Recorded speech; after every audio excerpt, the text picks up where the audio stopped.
नमस्कार, मुंबई आउटलुकमध्ये आपलं स्वागत आहे।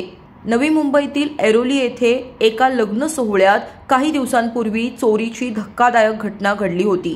वधूच्या आईच्या बॅगेतून तब्बल 10 लाख रुपयांचे सोने, रोख रक्कम आणि 2 आयफोन चोरीला गेले।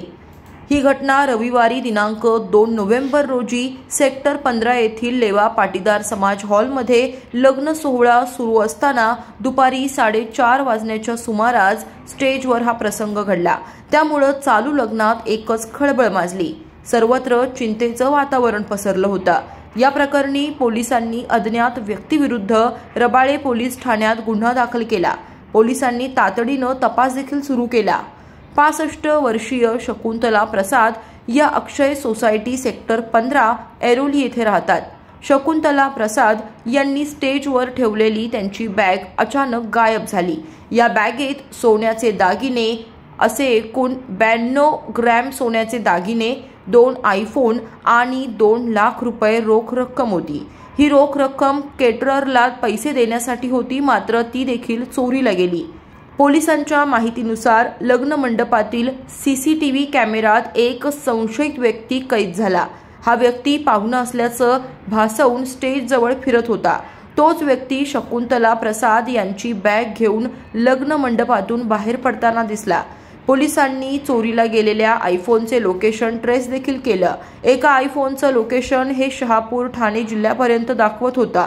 त्यानंतर दोन्ही आयफोन बंद झाले। पोलिसांनी अज्ञात आरोपीचा शोध सुरू ठेवला। गुप्त बातमीदाराकडून मिळालेल्या माहितीच्या आधारे माहिती घेऊन पोलिसांचे पथक मध्य प्रदेशमधील कडिया सांशी या ठिकाणी रवाना झाले। तेथील स्थानिक पोलिसांच्या मदतीने 5 दिवस तपास करून पोलिसांनी महिला आरोपीला अटक केली।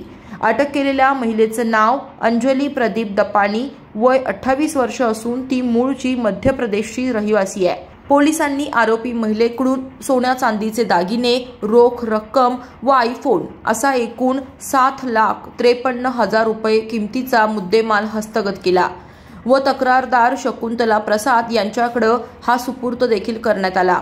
मात्र या चोरीच्या घटनेतील मुख्य आरोपी असलेले अरुण उर्फ वरुण उमेश बालेरिया, मानव सिसोदिया, प्रदीप सिसोदिया हे फरार असून त्यांचा तपास पोलीस करत आहेत। हे आरोपी मूळचे मध्य प्रदेशचे असल्याचं पोलिसांनी सांगितलंय।